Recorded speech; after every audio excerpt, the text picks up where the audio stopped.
하나님께서 은총을 주셔서 엘가나와 한나는 사무엘을 낳았습니다. 그리고 하나님께 서원을 드렸던 것처럼 사무엘을 하나님의 성소가 있는 실로에 들여서 하나님을 섬기도록 했습니다. 믿음으로 하나님께 기도를 드리고 그 기도에 응답해 주신 하나님께 서원을 갚는 모습, 참 아름다운 믿음의 모습이라고 할 수 있습니다. 우리도 하나님 앞에서 소원을 두고 기도하고요, 그 기도가 이루어져서 하나님께 헌신과 영광을 돌려드리는 삶을 살아가실 수 있기를 바랍니다. 이어서 오늘 말씀은 제사장 엘리의 아들들에 대한 이야기를 들려주고 있습니다. 사무엘과 그 가정이 보여준 아름다운 신앙의 모습과는 달리 엘리의 가정과 그 자녀들의 부정적인 모습을 부각해서 보여주고 있습니다. 12절 말씀 보십시오. 엘리의 아들들은 행실이 나빠 여호와를 알지 못하더라, 이렇게 말씀하고 있습니다. 엘리의 아들들은 행실이 나빴습니다. 행실이 나쁘다라고 하는 히브리어는 베네 벨리야알이라고 쓰고 있습니다. 이 말의 원래 의미는 벨리야알의 아들이라고 하는 뜻입니다. 개역 한글판에서는 이 말을 불량자다 이렇게 번역했죠.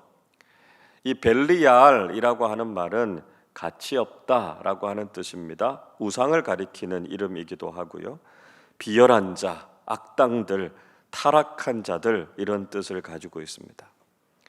참 재미있는 것은 사무엘상 1장 16절에서 한나는 엘리에게 자신을 악한 여자로 여기지 말라 이렇게 말하는데요, 이때 히브리어로 바트 벨리야알, 벨리야알의 딸로 여기지 말라 이렇게 표현하고 있습니다.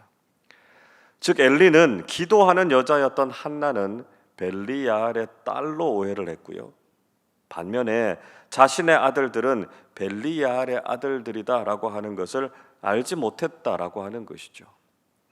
엘리가 얼마나 영적으로 무지하고 통찰력이 없었는가라고 하는 것을 보여주는 또 하나의 좋은 예다, 이렇게 말씀드릴 수 있습니다. 또 우리는 12절에서 아주 중요한 사실 한 가지를 놓치지 말아야 합니다. 엘리의 아들이 악했다라고 하는 가장 중요한 이유가 무엇이었습니까? 그것은 그들이 여호와를 알지 못했다라고 하는 것이었습니다. 단지 그들이 도덕적으로나 법적으로 악행을 저질렀다라고 하는 것이 아니었습니다. 그들이 하나님을 알지 못했다라고 하는 것이 가장 악한 일이었다라고 하는 것이죠. 여러분, 우리는 그리스도인으로서 선과 악의 바른 기준을 가져야 합니다. 하나님께서 보시기에 좋은 것이 선이고요, 하나님께서 보시기에 좋지 않은 것이 악입니다. 아무리 인간적이고 도덕적으로 옳은 것처럼 보여도 하나님의 말씀에 어긋나거나 위배되는 것은 악한 것이지요, 옳지 않은 것이다 라고 하는 것을 알아야 된다는 것입니다. 그렇기 때문에 엘리의 아들들은 그들의 행위가 도덕적으로도 옳지 않았을 뿐만 아니라 무엇보다도 그들이 하나님을 알지 못했다라고 하는 것이 가장 악했다라고 하는 것이죠. 자, 그러면 구체적으로 엘리의 아들들이 행했던 악행은 어떤 것들이었습니까? 그들은 하나님께 드릴 제물을 삶을 때 3살 갈고리를 가지고 와서 그 갈고리에 걸려서 나오는 것은 모두 다 자기의 것으로 가지고 갔습니다. 원래 이 갈고리라고 하는 것은 제사를 드릴 때 고기를 처리하기 위해서 사용됐던 성전의 기물이었습니다. 그러나 이들은 그 거룩한 도구를 자신들의 탐욕을 채우는 도구로 전락시키고 말았다는 것이죠. 원래 제사장들에게 돌아가야 될 몫은 율법에 이미 정해져 있었습니다. 번제의 경우는 가죽만 가지고 갔습니다. 속죄제와 속건제에서는 고기를 가지고 갔고요, 화목제에서는 우편 뒷다리가 제사장들의 몫이었습니다. 그러나 엘리의 아들들은 정해진 몫에 만족하지 않았고요, 규정을 어기면서까지 더 많은 것을 가지려고 했다는 것이죠. 여러분, 우리는 결코 신앙을 빙자해서 자신의 욕심이나 유익을 추구하는 사람들이 되어서는 안 된다는 것입니다. 그들의 악행은 그 정도에서 그치지 않았습니다. 15절과 16절의 말씀 보시면 그들은 제사에 드릴 제물의 기름을 태우기도 전에 날고기를 자신들에게 달라 이렇게 요구했습니다. 제사를 드리는 사람들이 기름을 태운 후에 가져가라 이렇게 말해도 오히려 그들은 지금 달라 이렇게 말하면서 그것을 빼앗아가 버렸습니다. 일반 백성들도 제사의 규례와 법도를 알고 있었고요, 그것이 잘못되었다라고 하는 것을 지적했지만 제사장이었던 그들은 오히려 그것을 무시했다는 것이죠. 그래서 17절은 이렇게 말씀합니다.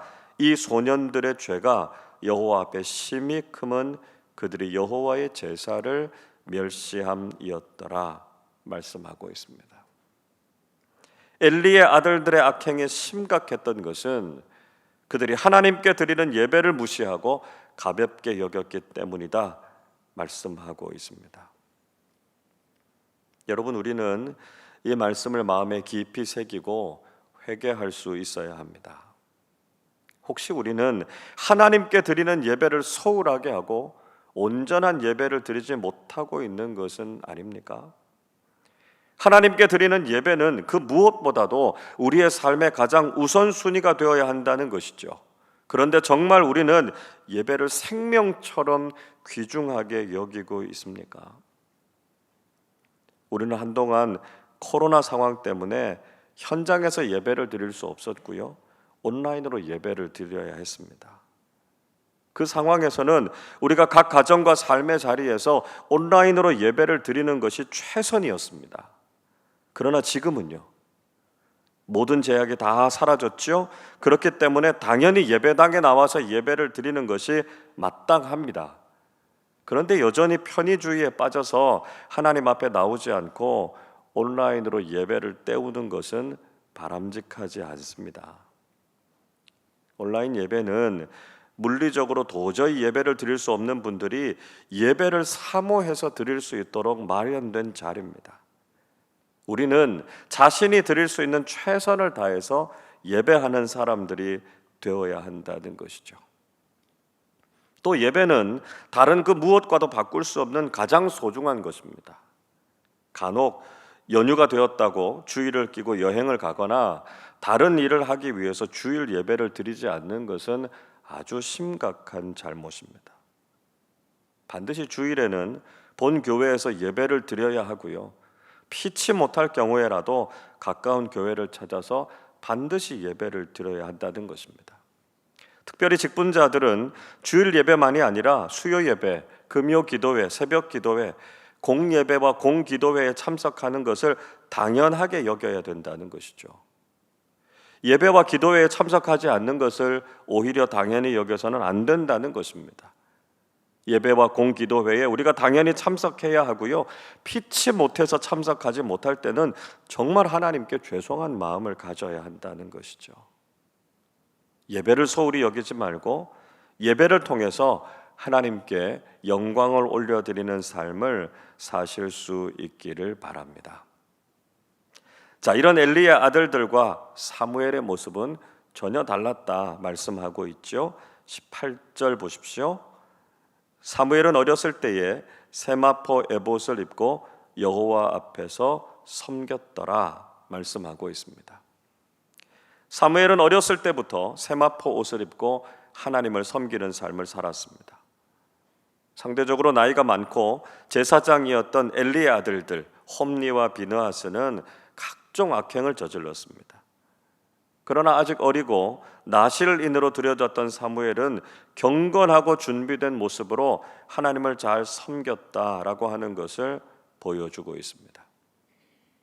그뿐만 아니라 사무엘의 부모들도 사무엘이 하나님을 잘 섬기는 삶을 살 수 있도록 신경을 썼다라고 하는 것을 알 수 있죠. 19절 말씀 보시면 그의 어머니 한나는 매년 제사를 드리러 아버지와 함께 올라갈 때 사무엘에게 작은 겉옷을 주었습니다. 여기에서 겉옷이라고 하는 말은 제사장의 직분을 가지고 있는 사람들에게 주어진 특별한 옷을 지칭하는 말입니다. 즉 사무엘이 장차 엘리를 뒤이어서 제사장이 될 것이다 라고 하는 것을 암시하고 있는 동시에 사무엘이 제사장으로서 잘 세워질 수 있도록 어머니 한나가 돌보고 관심을 가졌다라고 하는 것을 알 수 있는 것이죠. 사무엘의 신앙은 자신의 노력만이 아니라 부모의 영적 헌신이 있었다라고 하는 것을 분명히 확인할 수 있습니다. 이런 믿음의 삶을 보시고 하나님께서 어떤 복을 주셨습니까? 21절 말씀을 함께 읽어보겠습니다. 여호와께서 한나를 돌보시사 그로 하여금 임신하여 세 아들과 두 딸을 낳게 하셨고 아이 사무엘은 여호와 앞에서 자라니라. 하나님 앞에 하나뿐인 아들을 헌신해서 드린 한나에게는 세 아들과 두 딸을 주셔서 풍성한 자녀의 복을 얻게 하셨습니다. 하나님께서는 모든 것을 헌신한 한나의 신앙을 칭찬해 주셨죠. 그리고 그녀의 삶에 하나님의 풍성한 은혜와 복을 부어주셨다라고 하는 것을 보여주고 있습니다. 또한 아이 사무엘은 하나님 앞에서 자라갔습니다. 엘리의 아들들이 하나님을 떠나서 악행을 저질렀던 것에 비해서 사무엘은 하나님 앞에서 존귀하고 거룩하게 자라났습니다. 하나님께서는 우리에게도 이런 복을 허락해 주실 줄로 믿습니다. 우리가 하나님께 전부를 헌신하는 삶을 살아갈 때 하나님께서는 크고 놀라운 복을 우리의 삶에 부어 주실 것입니다. 하나님께 아끼지 않는 자들에게 하나님께서도 하늘 문을 여시고 모든 것을 채워주시는 은혜를 허락해 주신다는 것이죠. 또한 우리 자녀들을 믿음으로 잘 양육할 때 하나님께서는 그 아이들이 어긋나가지 않고 하나님 앞에서 자라는 복을 허락해 주실 것입니다. 세상 앞에서 세상의 것을 추구하면서 살아가는 사람들은 결국 세상의 노예가 되고요, 그 인생이 불행해질 수밖에 없습니다. 그러나 하나님 앞에서 자라나는 우리의 자녀들은 하나님께서 인정해 주시고 복 주시는 형통한 삶을 살아가게 하실 것입니다. 오늘도 하나님께 온전히 헌신하는 삶을 통해서 풍성한 하늘의 은혜를 누리시고 우리와 우리 자녀들이 하나님 앞에서 살아가는 믿음의 복을 누리시기를 주님의 이름으로 축원합니다. 기도하겠습니다. 사랑과 은혜가 풍성하신 아버지 하나님, 오늘 이 새벽에도 하나님을 찾고 높여드리며 하나님께 기도하게 하시니 감사를 드립니다. 하나님께 드리는 예배를 소홀히 여기고 무시했던 엘리의 아들들과 같은 죄를 짓지 않게 하여 주옵소서. 저희들이 하나님 앞에서 온전한 예배자가 되게 하시고 온 힘을 다해서 하나님께서 기뻐하시는 예배를 드리는 사람들이 되게 하여 주옵소서. 하나님께 모든 것을 헌신하는 사람들에게 하나님께서 더 풍성한 은혜를 주셨음을 저희들이 들었습니다. 저희들도 주님께 모든 것을 드려 헌신하게 하시고 그 믿음을 축복하시고 풍성한 은혜를 주시는 하나님을 날마다 경험하며 살게 해 주옵소서. 하나님, 무엇보다 우리와 우리 자녀들이 세상 앞에서 살아가는 것이 아니라 하나님 앞에서 하나님을 위해서 사는 사람들이 되게 하셔서 오직 하나님의 영광을 구하는 믿음의 사람들 다 되게 하여 주옵소서.